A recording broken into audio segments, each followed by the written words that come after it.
يس. السلام عليكم ورحمة الله وبركاته. ইন্নাল হামদালিল্লাহ, যাবতীয় প্রশংসা আল্লাহ তাআলার। আমরা তার প্রশংসা করি, তার কাছে সাহায্য চাই, তার নিকট ক্ষমা প্রার্থনা করি। আমাদের প্রবৃত্তির অনিষ্টতা সমূহ থেকে তার আশ্রয় কামনা করি। আমি সাক্ষ্য দিচ্ছি যে একমাত্র আল্লাহ তাআলা ছাড়া অন্য কোনো সত্য ইলাহ নেই, তিনি এক, তার কোনো শরিক নেই। এবং আমি আরো সাক্ষ্য দিচ্ছি যে মুহাম্মদ সাল্লাল্লাহু আলাইহি ওয়াসাল্লাম তার বান্দা ও রাসূল। হে মুমিনগণ, তোমরা যথার্থভাবে আল্লাহর তাকওয়া অবলম্বন করো এবং তোমরা মুসলিম না হয়ে মৃত্যুবরণ করো না। হে মানুষ, তোমরা তোমাদের রবের তাকওয়া অবলম্বন করো, যিনি তোমাদেরকে এক ব্যক্তি থেকে সৃষ্টি করেছেন ও তার থেকে তার স্ত্রীকে সৃষ্টি করেছেন এবং তাদের দুজন থেকে বহু নরনারী ছড়িয়ে দিয়েছেন। আর তোমরা আল্লাহর তাকওয়া অবলম্বন করো, যার নামে তোমরা একে অপরের কাছে নিজ হক দাবি করো, এবং তাকওয়া অবলম্বন করো রক্ত সম্পর্কিত আত্মীয় স্বজনদের ব্যাপারে। নিশ্চয় আল্লাহ তোমাদেরকে পর্যবেক্ষণে রেখেছেন। ইয়া আইয়ুহাল্লাযীনা আমানুত্তাকুল্লাহ ওয়া কুলু কাওলান সাদীদা, হে ঈমানদারগণ, তোমরা আল্লাহর তাকওয়া অবলম্বন করো এবং সঠিক কথা বলো, তাহলে তিনি তোমাদের জন্য তোমাদের কাজ সংশোধন করবেন এবং তোমাদের পাপ ক্ষমা করবেন। আর যে ব্যক্তি আল্লাহ ও তার রাসূলের আনুগত্য করে সে অবশ্যই মহা সাফল্য অর্জন করবে। আম্মা বাদ, নিশ্চয়ই সর্বাধিক সত্যবাণী হলো আল্লাহ তাআলার কিতাব এবং সর্বোত্তম দিক নির্দেশনা হলো মুহাম্মদ সাল্লাল্লাহু আলাইহি ওয়াসাল্লামের দিক নির্দেশনা। আর সবচেয়ে নিকৃষ্ট বিজয় হলো দ্বীন ইসলামের মধ্যে নতুন জিনিস সৃষ্টি করা। মূলত প্রত্যেকটি বিদআতই গুমরাহি। হে মুসলিম জনতা, আল্লাহ তাআলা আদম সন্তানদের সৃষ্টি করেছেন এবং তাদেরকে তাদের নিজেদের ব্যাপারে সাক্ষ্য বানিয়েছেন। তখন তারা আল্লাহ তাআলার রুবুবিয়তের স্বীকৃতি দিয়েছে, যা তার উলুহিয়ত তথা শিরিক মুক্ত ইবাদতকে অবধারিত করেছে। আল্লাহ তাআলা বলেন, আর স্মরণ করুন যখন আপনার রব আদম সন্তানের পিঠ থেকে তার বংশধরকে বের করেন এবং তাদের নিজেদের সম্বন্ধে স্বীকারোক্তি গ্রহণ করেন এবং বলেন, আমি কি তোমাদের রব নই? তারা বলেছিল, হ্যাঁ অবশ্যই, আমরা সাক্ষী রইলাম। আল্লাহ সুবহানাহু ওয়া তাআলা যখন তাদের দেহসমূহ সৃষ্টি করলেন এবং সেগুলোতে রূহ ফুঁকে দিলেন, তখন তারা তাদের রবের সাথে সম্পর্কযুক্ত এবং নিজ স্রষ্টার মুখোপেক্ষী হতে বাধ্য ছিল। যেমন নবী সাল্লাল্লাহু আলাইহি ওয়াসাল্লাম বলেছেন, কুল্লু মাউলুদিন ইউলাদু আলাল ফিতরাহ, প্রত্যেক নবজাতক ফিতরাতের তথা দিন সত্য দিনের উপর জন্মগ্রহণ করে। নিশ্চয়ই সবচেয়ে মহান আমলি ইবাদত যা এ রুহানি ও স্বভাবজাত চাহিদাগুলো পূরণ করে তা হলো সৃষ্টিকুলের রবের সন্তুষ্টির জন্য সালাত আদায় করা। আর এ কারণেই এটি দ্বীনের স্তম্ভ, রাব্বুল আলামিনের সাথে বান্দার সেতু বন্ধন এবং সমস্ত নবী ও রাসূলদের নৈকট্য লাভের অন্যতম মাধ্যম। বস্তুত সালাত হলো বিনয়ীদের সান্ত্বনা, মুত্তাকিদের একান্ত ইবাদত, মুমিনদের প্রশান্তি, আল্লাহ প্রেমিকদের প্রিয় আমল, তৌহিদ পন্থীদের আধ্যাত্মিক তৃপ্তি, ইবাদতকারীদের উদ্যান, আল্লাহ ভীতি অর্জনকারীদের মনের আনন্দ, সত্যবাদীদের অবস্থা যাচাইয়ের কষ্টি পাথর এবং নেক আমলকারীদের অবস্থা নির্ণয়ের মানদণ্ড। সালাত হলো মুমিনদের জন্য আল্লাহ তাআলার উপহার দেয়া বিশেষ রহমত। রব্বুল আলামিন বলেন, ওয়াস্তাঈনু বিস-সাবরি ওয়াস-সালাহ ওয়া ইন্নাহা লাকাবীরাতুন ইল্লা আলাল খাশিঈন। আর তোমরা ধৈর্য ও সালাতের মাধ্যমে সাহায্য প্রার্থনা করো, নিশ্চয়ই তা বিনয়ীগণ ব্যতীত অন্যদের উপর কঠিন। আল্লাহর বান্দাগণ, ইসলামে সালাতের রয়েছে মহান মর্যাদা ও সুউচ্চ অবস্থান, কারণ আল্লাহ তাআলা ৭ আসমানের উপর থেকে ইসরা ও মিরাজের রাতে কোনো মধ্যস্থতাকারী ছাড়াই এই ইবাদতটি ফরজ করেছেন। শাহাদাতাইন তথা ঈমানের পরেই এটি সর্বোত্তম আমল। এটি দ্বীনের স্তম্ভ, আল্লাহ তাআলা স্পষ্ট কিতাবে সর্বাধিক উল্লেখিত ফরজ ইবাদত। এটি উম্মতের প্রতি খাতুমুন নবিয়্যিন নবী সাল্লাল্লাহু আলাইহি ওয়াসাল্লামের সর্বশেষ ওসিয়ত। আল্লাহ তাআলার হক সমূহের মধ্যে এ সালাত সম্পর্কে বান্দাকে সর্বপ্রথম জিজ্ঞাসাবাদ করা হবে এবং এটি কিয়ামত দিবসে জান্নাতের আবাসে নবী সাল্লাল্লাহু আলাইহি ওয়াসাল্লামের সাহচর্য লাভের সবচেয়ে মহান কারণগুলোর অন্যতম। কেননা সহিহ মুসলিমে বর্ণিত আছে, রবিয়া আল আসলামী রাদিয়াল্লাহু তাআলা আনহু নবী সাল্লাল্লাহু আলাইহি ওয়াসাল্লামের কাছে জান্নাতে তার সাহচর্য লাভের আবেদন জানালে তিনি বলেন, ফাআইন্নী আলা নাফসিকা বিকাসরাতিস সুজুদ, তাহলে তুমি অধিক পরিমাণে সিজদা করে এ কাজে আমাকে সাহায্য করো। সম্মানিত উপস্থিতি, রাহিমাকুমুল্লাহ, অতঃপর জেনে রাখুন, বান্দার প্রত্যেক অঙ্গ প্রত্যঙ্গের মধ্যে আল্লাহ রাব্বুল আলামিনের জন্য বিশেষ বিশেষ ইবাদতের নির্দেশনা রয়েছে। প্রত্যেকটি অঙ্গকে সে ইবাদতের জন্য উপযোগী করেই সৃষ্টি করা হয়েছে। তবে সালাতকে সমস্ত অঙ্গের ইবাদত হিসেবেই নির্ধারণ করা হয়েছে, কারণ সালাতের প্রত্যেকটি আমলের মধ্যে এমন রহস্য, প্রভাব ও আনুগত্য বিদ্যমান রয়েছে যা অন্য কোনো ইবাদতের মাধ্যমে লাভ করা সম্ভব নয়।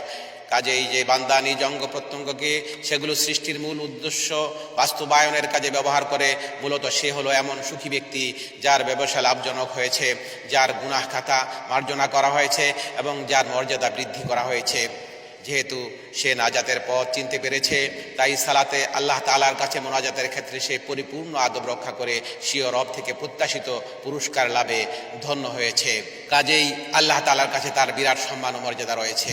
আল্লাহর বান্দাগণ, আল্লাহ আযজা ওয়া জাল্লা তার হিকমত অনুযায়ী সালাতে তাঁর সমীপে প্রবেশের জন্য তাহারাত তথা পবিত্রতাকে শর্তযুক্ত করেছেন এবং ওযুর মাধ্যমে পবিত্রতা অর্জনকারীর জন্য ওযু শেষ করার পর নবী সাল্লাল্লাহু আলাইহি ওয়াসাল্লামের হাদিসের আলোকে এই দোয়া পড়ার বিধান দিয়েছেন।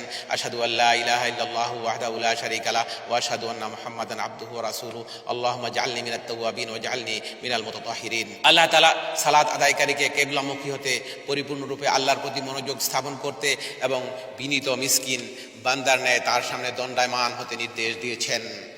অতঃপর মর্যাদা ও সম্মান প্রদর্শনের সাথে সে তাকবীর বলবে এবং আল্লাহু আকবার বলে নামাজ শুরু করবে।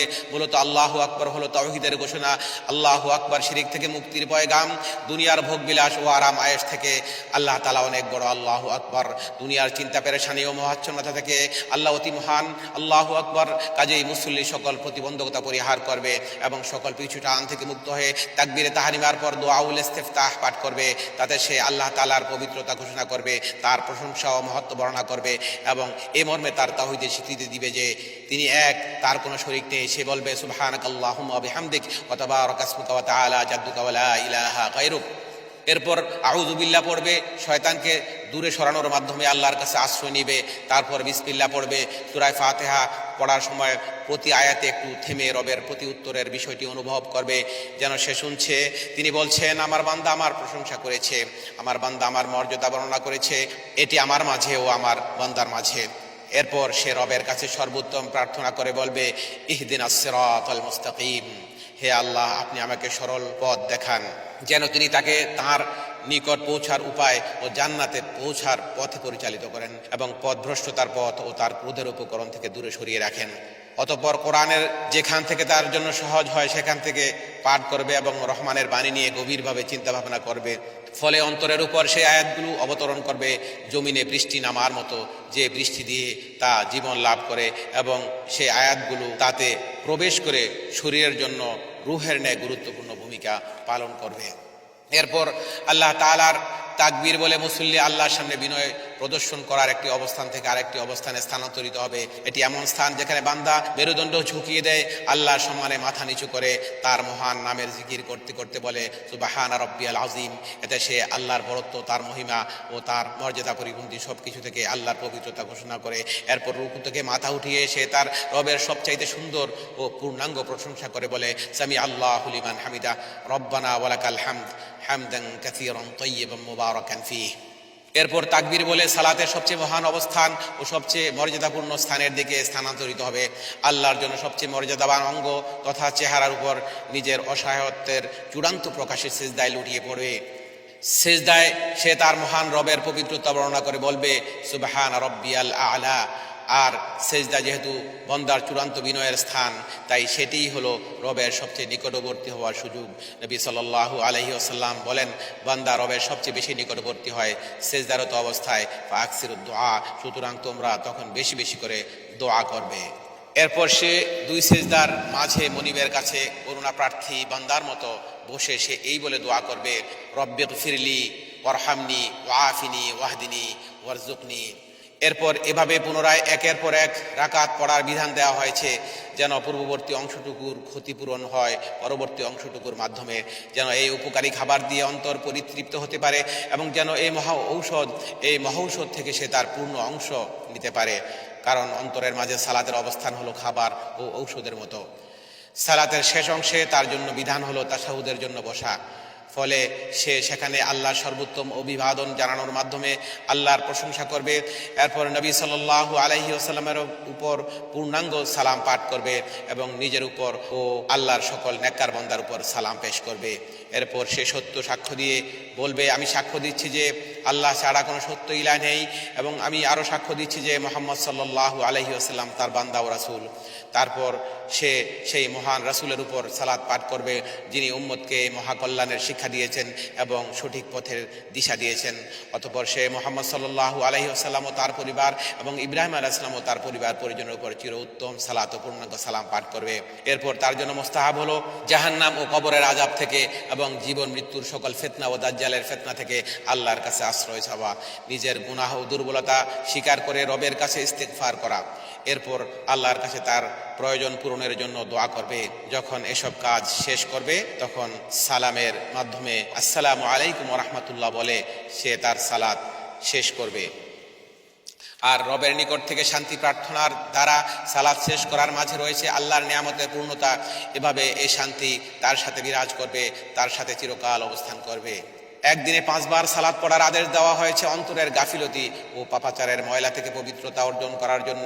আল্লাহ সুবহানাহু ওয়া তাআলা বলেন, আপনি দিনের উভয় প্রান্তে ও রাতের কিছু অংশে সালাত আদায় করুন, নিশ্চয় নেক আমল সমূহ মন্দ আমলকে দূর করে দেয়। এটি নসিহত গ্রহণকারীদের জন্য বিশেষ নসিহত। রাসূল সাল্লাল্লাহু আলাইহি ওয়াসাল্লাম বলেন, তোমরা কি মনে করো যদি তোমাদের কারো দরজায় একটি নদী থাকে যেখানে সে দিনে 5 বার গোসল করে, তার গায়ে কি কোনো ময়লা থাকতে পারে? সাহাবীগণ বললেন না। তখন তিনি বললেন, এটাই হলো 5 ওয়াক্ত নামাজের উদাহরণ। আল্লাহ এর দ্বারা পাপসমূহ মোচন করে থাকেন, আল্লাহ এর দ্বারা গুনাহগুলো মাফ করে দেন। বুখারী ও মুসলিম শরীফ হাদিসটি বর্ণিত হয়েছে। এর মাধ্যমে বান্দার মাঝে ও রবের মাঝে সত্যিকার বন্ধন পূর্ণতা পাবে। ফলে হৃদয়ে তাকওয়া ও স্থিরতা, প্রশান্তি ও বিনয়ে সুউচ্চ স্তরে উন্নীত হবে। ফলে এটি তার অন্তরে ফল দিবে এবং বান্দার মাঝে এর প্রভাব বিস্তার করবে। এর দ্বারাই বান্দার সফলতা অর্জিত হবে। আল্লাহ তাআলা যার প্রতিশ্রুতি মুমিনদেরকে দিয়ে বলেছেন, কাদ আফলাহাল মুমিনুন আল্লাযীনা হুম ফি সলাতিহিম খাশিউন। এগুলো হলো ইমানের সুউচ্চ সব স্থান, ধ্বংসশীল দুনিয়ার পঙ্কিলতা থেকে যার ঊর্ধ্বে অবস্থান, যার দিকে আরোহণের জন্য প্রয়োজন ভয় ও ধৈর্যের বাহন। আল্লাহ তাআলা বলেন, ওয়াস্তাঈনু বিস-সাবরি ওয়াস-সালাহ ওয়া ইন্নাহা লাকাবীরাতুন ইল্লা আলাল খাশিঈন। আল্লাহর বান্দাগণ, আল্লাহ আমাকে ও আপনাদেরকে তার কিতাবের হিদায়াত ও তার নবী মুহাম্মদ সাল্লাল্লাহু আলাইহি ওয়াসাল্লামের সুন্নাত দ্বারা উপকৃত করুন। আমি আমার এই কথা বলছি, আর এই সময় আমি আমার জন্য, আপনাদের জন্য ও সমস্ত মুসলিমের জন্য আল্লাহর কাছে সব ধরনের পাপ ও ভুল ভ্রান্তি থেকে ইস্তেগফার করছি। সুতরাং আপনারাও তার কাছে ইস্তেগফার করুন, তিনি চিরক্ষমাশীল, অতি দয়াবান। আলহামদুলিল্লাহি রাব্বিল আলামিন।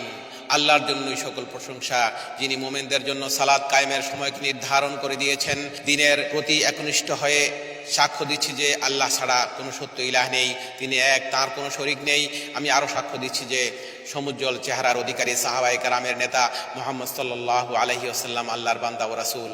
তার এবং তার পরিবার পরিজন, সাহাবায়ে কেরাম ও কিয়ামত অবধি ইহসানের সাথে তাদের অনুসারী সকলের প্রতি আল্লাহর দয়া, অনুগ্রহ ও অগণিত সালাম বর্ষিত হোক। আম্মা বাদ। হে মুমিনগণ, জেনে রাখুন যে সালাত কায়েমের উদ্দেশ্য হলো আল্লাহ তাআলার প্রতি সম্মান জানানো। সালাতের শুরু থেকে শেষ পুরোটাতেই মাবুদের প্রতি সম্মান প্রদর্শন নিহিত রয়েছে। আর তার মহত্ব ঘোষণা করার ক্ষেত্রে কিংবা তাকে সম্মান জানাতে হলে ইবাদতের আনুগত্য অবশ্যই অন্তরকে জাগ্রত ও সচেতন রাখতে হবে, যাতে করে শয়তানের নানা ধোঁকা, প্রতারণা এবং ভ্রান্ত চিন্তা চেতনাকে প্রতিহত করা যায়। অন্তরকে জাগ্রত ও সচেতন রাখাটাই সালাতের মূল বিষয়। বান্দার অন্তরে যখন প্রশান্তি অর্জিত হয় তখন ইবাদত ও অর্পিত দায়িত্বের ভার তার কাঁধ থেকে নেমে যায়। ফলে তা প্রশান্তিদায়ক ও সুখকর হয় এবং সে ইবাদতের প্রকৃত স্বাদ লাভ করে। এজন্য রাসূলুল্লাহ সাল্লাল্লাহু আলাইহি ওয়াসাল্লাম বলেছেন, সালাতকে আমার জন্য চক্ষু শীতলকারী ও শান্তিদায়ক বানানো হয়েছে। কুররাতুল আইন বলতে নামাজের এই প্রশান্তিকে বোঝানো হয়েছে। সালাতের জন্য আপনি অধীর আগ্রহ, ভালোবাসা, অপেক্ষায় থাকবেন। আর সালাত যেহেতু অন্তরের জন্য ক্লান্তি থেকে শান্তিদায়ক হিসেবে কাজ করে, তাই রাসূলুল্লাহ সাল্লাল্লাহু আলাইহি ওয়াসাল্লাম বেলাল রাদিয়াল্লাহু তাআলা আনহুকে উদ্দেশ্য করে বলেছেন, ইয়া বেলাল আরিহনা বিস-সালাহ। পূর্ণ নাজাত ও কামিয়াবি অর্জনের মাধ্যম হলো একজন মুসলিম শরীর ও মন দিয়ে একনিষ্ঠতার সাথে সালাত কায়েম করবে, যেমনটি রাসূল সাল্লাল্লাহু আলাইহি ওয়াসাল্লাম করেছেন। তিনি বলেছেন, সাল্লু কামা রাআইতুমুনি উসাল্লি। হে মুমিনগণ, সালাতের উদ্দেশ্য ও লক্ষ্যের মধ্যে এটিও একটি যে বান্দা জামাতের সাথে সালাত কায়েম করবে। জামাতবদ্ধ সালাত আদায়ের মাধ্যমে তাদের মধ্যে বন্ধুত্ব, ভালোবাসা ও একতা প্রতিষ্ঠিত হবে। ফলে তারা একতা ও ভালোবাসার একটি দেহে পরিণত হয়। যে দেহের একটি অঙ্গ অসুস্থ হলে পুরো দেহের সব জায়গায় জ্বর ও যন্ত্রণা অনুভূত হয়। ইসলামী উম্মাহ এখনো এ উদার মন মানসিকতা লালন করছে।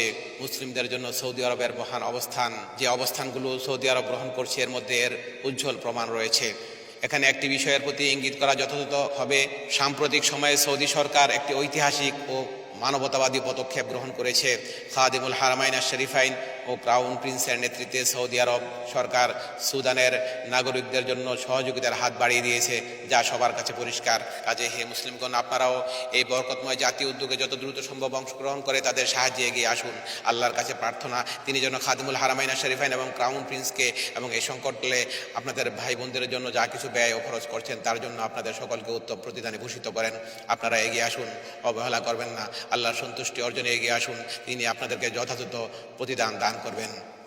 আল্লাহর বান্দারা অফুরন্ত নিয়ামত ও রহমত হিসাবে প্রেরিত আমাদের নবী মুহাম্মদ ইবনে আব্দুল্লাহ সাল্লাল্লাহু আলাইহি ওয়াসাল্লামের প্রতি সালাত ও সালাম পেশ করুন। কোরআনে এই জন্য আপনারা আদিষ্ট হয়েছেন। আল্লাহ তাআলা ইরশাদ করেছেন, ইন্নাল্লাহা ওয়া মালাইকাতাহু ইউসাল্লুনা আলান নবী ইয়া আইয়ুহাল্লাযীনা আমানু সাল্লু আলাইহি ওয়া সাল্লিমু তাসলিমা। হে আল্লাহ, বিশ্বস্ত রাসূল ও তাঁর পবিত্র পরিবার পরিজন এবং মুমিনদের জননী নবী সাল্লাল্লাহু আলাইহি ওয়াসাল্লামের স্ত্রীগণের প্রতি সালাম ও বারাকাত নাজিল করুন। হে আল্লাহ, সৎ পথে পরিচালিত চার খলিফা তথা আবু বকর, ওমর, ওসমান ও আলী রাদিয়াল্লাহু তাআলা আনহুম এবং সমস্ত সাহাবায়ে কেরাম, তাবিঈন ও কিয়ামত অবধি যথাযথভাবে তাদের অনুসরণকারী সকলের প্রতি আপনি সন্তুষ্ট থাকুন। সেই সাথে আপনার দয়া ও অনুগ্রহে আমাদের প্রতিও সন্তুষ্ট থাকুন, ইয়া আকরামাল আকরামিন। হে আল্লাহ, আপনি ইসলাম ও মুসলিমদের শক্তিশালী করুন, আপনার একত্ববাদী বান্দাদের সাহায্য করুন, দ্বীনের অখণ্ডতা বজায় রাখুন। এ দেশ সহ সকল মুসলিম দেশকে নিরাপত্তা ও সমৃদ্ধিতে ভরপুর করে দিন, ইয়া রাব্বাল আলামিন। হে আল্লাহ, আমরা তাই তলব করছি যা আপনার রহমত অবধারিত করে আপনার ক্ষমা লাভের উপায় সন্ধান করছি, যাবতীয় কল্যাণ লাভের প্রত্যাশা করছি, পাপ পঙ্কিলতার সাগর থেকে মুক্তি কামনা করছি। আয় রব, আমাদের সব গুনাহ মাফ ক্ষমা করে দিন, দুঃখ দুর্দশা দূর করে দিন, আমাদের ঋণ শোধ করে দিন, আমাদের মধ্যে যারা বিপদগ্রস্ত তাদের বিপদ দূর করে দিন, আমাদের প্রত্যেক সন্তানকে সংশোধন করে দিন, মৃত যারা তাদের প্রতি রহম করুন। হে আমাদের রব, আপনি আমাদের প্রতি সন্তুষ্ট থাকেন। রব্বানা হাবলানা মিন আজওয়াজিনা ওয়া যুররিয়াতিনা কুররাতা আয়ুন ওয়াজআলনা লিল মুত্তাকিনা ইমামা। হে আল্লাহ, আমাদেরকে এবং আমাদের সন্তানদেরকে সালাত কায়েমকারীদের মধ্যে অন্তর্ভুক্ত করুন। হে রব, আপনি আমাদের দোয়া কবুল করুন। হে আল্লাহ, আমাদের দায়িত্বশীল খাদিমুল হারামাইন শরীফাইনকে সাহায্য করুন, তার মাধ্যমে কোরআন ও সুন্নাহর বিজয় দান করুন, উম্মাহকে ঐক্যবদ্ধ করুন, তাকে ও ক্রাউন প্রিন্সকে এবং তাদের সহযোগীদেরকে দেশ ও আপনার বান্দাদের কল্যাণে কাজ করার তৌফিক দিন। হে আল্লাহ, মুসলিম নেতৃবর্গকে আপনার পথের দিশা দান করুন, আপনার সন্তুষ্টিতে তাদেরকে কাজ করার তৌফিক দিন। আয় আল্লাহ, মাদকের ধ্বংস নেশা থেকে আমাদেরকে রক্ষা করুন, আর আমাদের নেতৃত্ব ও নিরাপত্তায় নিয়োজিত ব্যক্তিবর্গকে মাদক দ্রব্য প্রতিরোধে সাহায্য করুন। আমাদের সীমান্তে প্রতিরক্ষা ও প্রহারায় নিয়োজিত সৈন্যদের সাহায্য ও বিজয় দান করুন, তাদের জন্য আপনি সাহায্যকারী হন। হে আল্লাহ, এদেশে আলেম ওলামা, যুবক যুবতী এবং জনগণকে রক্ষা করুন। রব্বানা আতিনা ফিদ দুনিয়া হাসানা ওয়া ফিল আখিরাতি হাসানাতাও ওয়া কিনা আযাবান নার।